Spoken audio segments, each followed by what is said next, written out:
is freedom. The freedom to explore, to participate, to belong. Yet, for millions of persons with disabilities, everyday movement through markets, parks or public spaces is shaped by barriers not of their making. But when spaces are designed with accessibility in mind, barriers begin to disappear.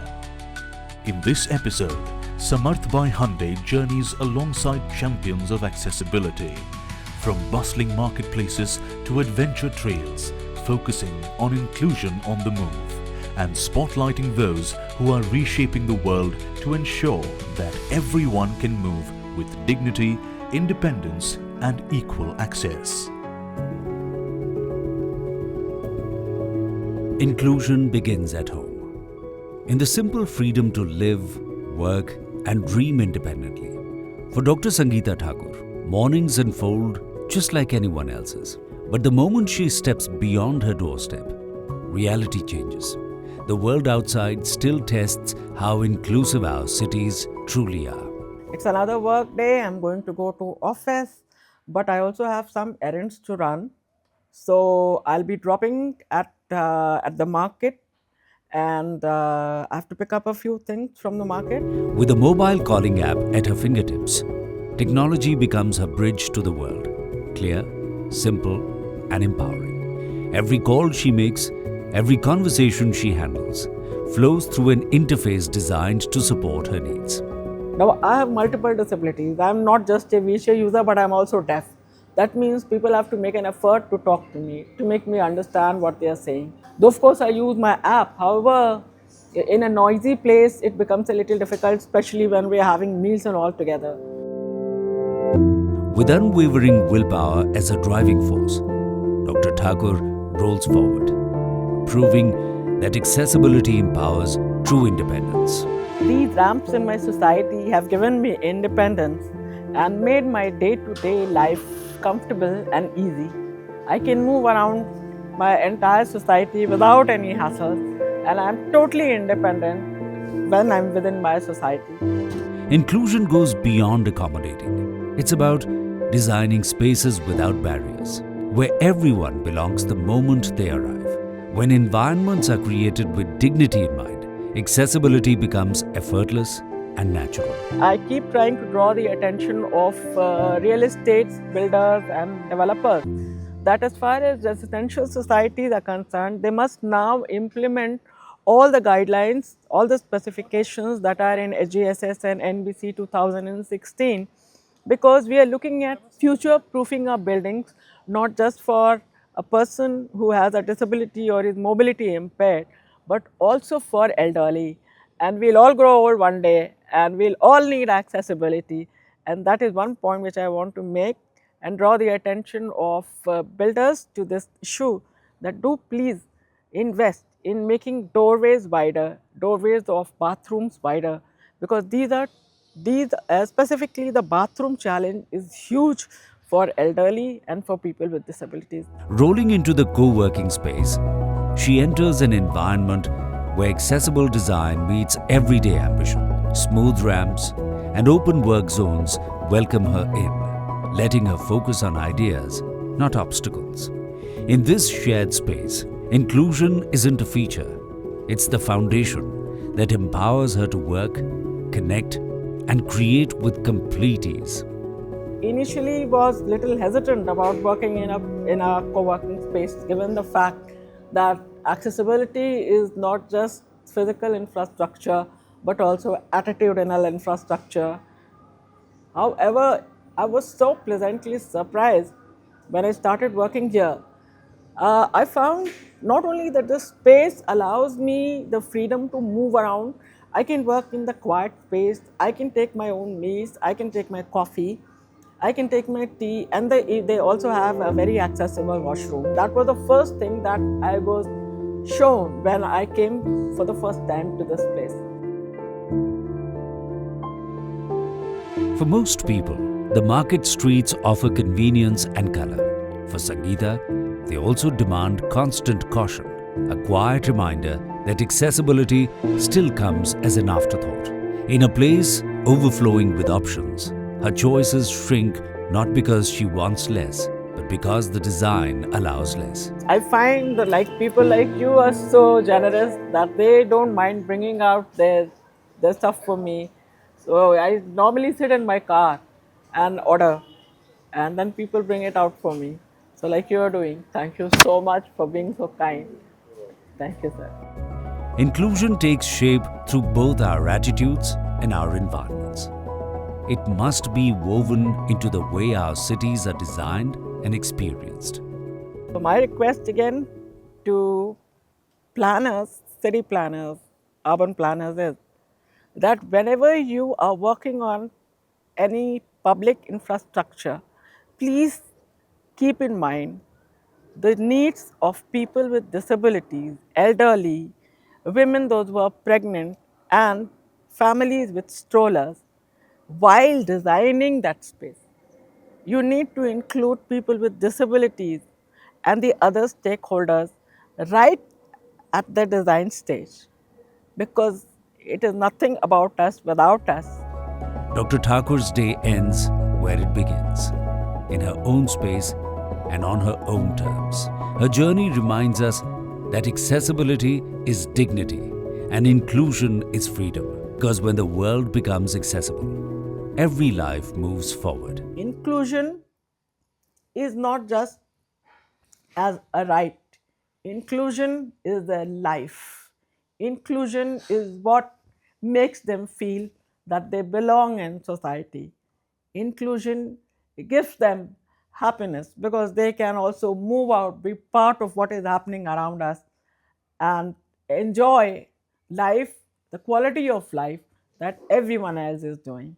Therefore, inclusion is a must. And through the Samarth by Hyundai initiative, this is the future we are working towards. A world without barriers, driven by accessibility, innovation, and equal opportunities for everyone. The standards of inclusion, the standards for accessibility, it's not a rocket science.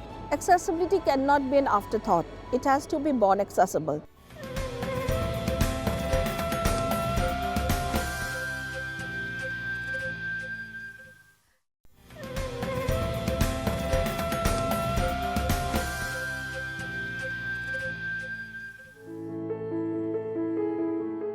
Accessibility is not about assistance. It is about removing barriers and equal access. At places meant for everyone, the journey should begin with ease, choice, and independence, so that inclusion is experienced from the very first step.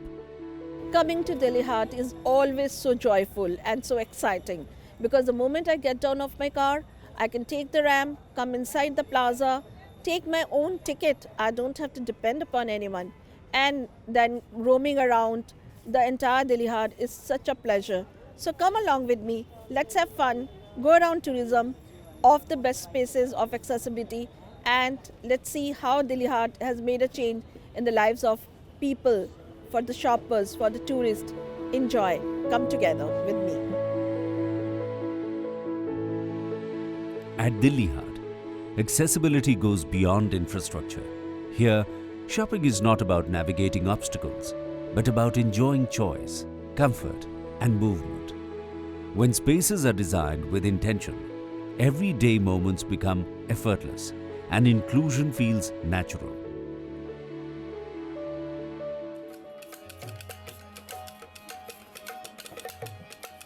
I'm extremely delighted to be here at Dilli Haat, the pilot project of the first tourism accessible spot of the country, which we started way back in 2006 with the Delhi Tourism and the government of Delhi, NCR.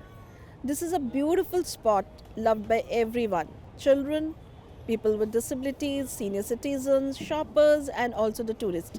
Dilli Haat is also on the radar of the most accessible tourism spot, because the way one can come over here is with comfort, ease, safety, and above all, dignity.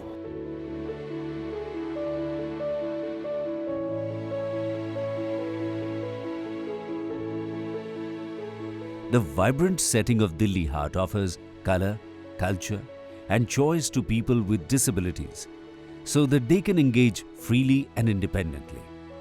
True accessibility is felt when a space allows movement to be natural and effortless.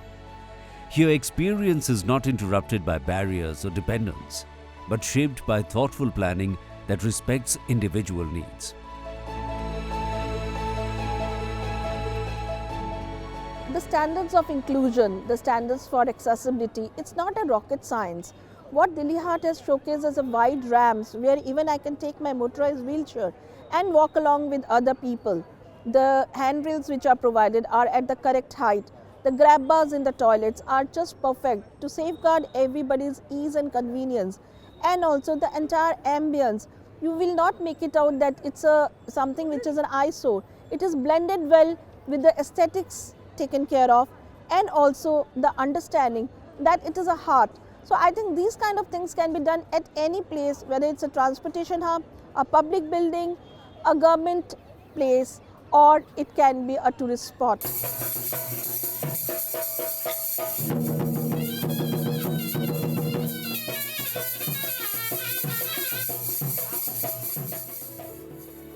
Accessibility is felt most in moments of comfort. Here, ease replaces effort. From seamless pathways to seating at food stalls that requires no adjustment. At these stalls, people with disabilities don't adapt to the space. Rather, the space adapts to people, allowing them to pause, enjoy, and belong. Accessibility cannot be an afterthought. It has to be born accessible. So while designing a new building or a space or a transportation hub, people with disabilities has to be part of the entire discussion points, because as a users we can provide our lived experience expertise and also the standards in place which has to be mandated, that in case some building is not complying with it, then in that case the occupancy certification or the completion certification shall not be provided. And also the Samarth accessibility matrix SAM brings about the input how to do it and why to do it. So a combination of all these things will make the place accessible, inclusive and usable by all. Dilli Haat is not just a place for shopping. It is a living reflection of India's history and culture. Within its vibrant space stands the Dr. APJ Abdul Kalam Memorial, a small museum that traces the life, values and achievements of a visionary leader who inspired a nation. I just remembered 2003 when I was awarded the National Award by Dr. Abdul Kalam ji, the ex-president of India, and today I am at Dilli Haat in his own museum and just loving it, the way his life was given to the cause for India. The only thing in this museum is the full accessibility is missing somewhere, such as braille signage, audio guide, or maybe some audiovisual literature in more large fonts, so that people with different abilities and disabilities can access the information of his life. What I loved about it is the display, which is at an accessible height for the children and also for wheelchair user. But with little intervention, I think this museum can be made fully accessible by the Delhi Tourism and Government of Delhi.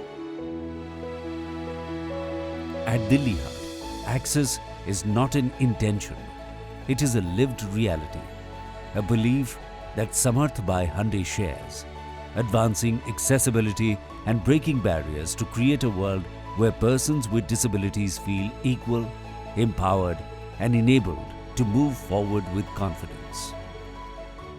We need to understand that no law can bring about the change unless we advocate for the change. मैं तो समर्थ हूँ, आप सबको भी होना है, और समर्थ तभी होगा हमारा भारत जब हम मिल के साथ काम करेंगे. So let's come together, let's join hands together for the Samarth India.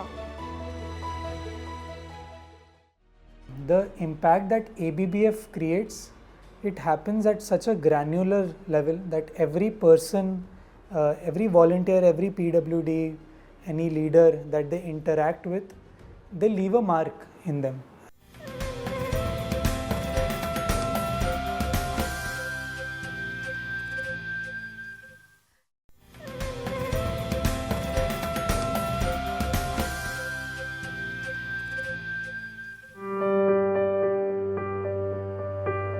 For most of us, mornings begin with bright sunshine, but for some, The day starts in the same darkness as the night, a darkness that never lifts.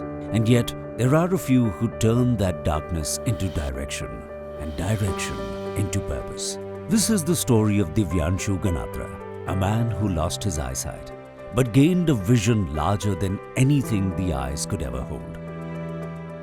In this segment of Inclusion on the Move, we see how Divyanshu first chose to learn the journey himself, cycling, flying and climbing, before turning movement into a bridge for inclusion, enabling people with disabilities to move through the world together as equals. Waking up blind was one of the most important turning points of my life, because a lot of things that I am today have been shaped because of that experience. But more than going blind, what was a real significant moment was the realization that, hey, I've only lost my sight, not my vision. That I've only lost my sight. I still can hear, I can still talk, I can walk, I can sing, I can do music, I can climb trees, I can climb mountains, I can cycle. I can do all of these things. So when you put it into perspective, you realize that it's not a big deal. I mean, so what if I've lost my sight? There's all these things that could have been lost but didn't. Some moments arrive without warning. Moments that test us to the core. For Divyanshu, losing his eyesight at 19 was one such turning point. In a single moment, life changed forever. There have been phenomenal amounts of really core milestones and turning points which really shifted me and who I am as a person and what I do, and then slowly over time helped me find my purpose. When the world around Divyanshu went dark, he chose to rewrite his own story. He refused dependence and chose freedom. So, he turned to adventure, something that could give him back a sense of control and exhilaration. Paragliding didn't just lift him into the sky, it gave him a new purpose to lift others like him. That first flight sparked a movement. Adventures Beyond Barriers Foundation, a platform built to make adventure sports accessible for everyone. All my life experiences really shaped into me coming to that stage where I decided to start Adventures Beyond Barriers Foundation. And honestly, I never intended on setting up an NGO.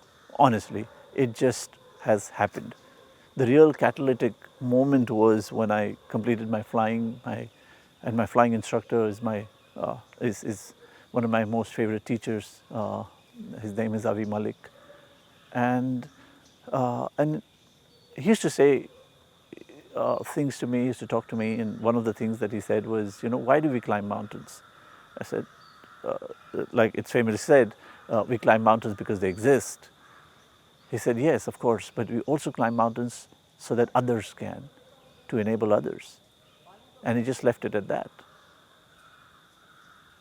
And I said, yeah, that makes so much sense. I can enable some of my friends from my community to climb mountains and cycle and swim and do things that the world has said is impossible. And if I can do these things, of course they can too. Probably they can do it better. And so I thought I'll do it for a day, and that was a great experience. And that day turned into 2 days and 3 days and a week, and before you know it, it's 12 years now. Adventures Beyond Barriers Foundation isn't just an organization. It's a space where courage is shared, boundaries dissolve, and inclusion comes alive. Here, people with and without disabilities move together, climb together, and discover their strength together, celebrating true equality. I think the impact that ABBF creates, it happens at such a granular level that every person, every volunteer, every PWD, any leader that they interact with, they leave a mark in them. And that mark would look like moving something internally, breaking some barriers within, or that mark would look like giving the ability to a person who hasn't walked before, giving them that ability, a person who in a way has always been shunned in society, giving them an opportunity to experience things as equals. ABBF has proved that limitations exist only in the mind, and when determination leads the way, barriers collapse. Despite inaccessible infrastructure and limited awareness and sensitivity, ABBF continues to break boundaries on land, across water, and high in the air, because true inclusion is achieved only when everyone moves forward together. All of this can change if we started getting more and more people with disability into the mainstream. And to bring about that change, there is no other way that we know which is better than sport, because sport, in Nelson Mandela's words, sport offers us hope, it inspires people, it unites people. It has the power to end discrimination. It speaks the language that everybody can understand. And carrying this mission forward is a movement committed to widening the path even more. Samarth by Hyundai is shaping a world without limits, where mindset, willpower, and accessibility come together to ensure no one is left behind. I'm Samarth and I'm making everybody Samarth.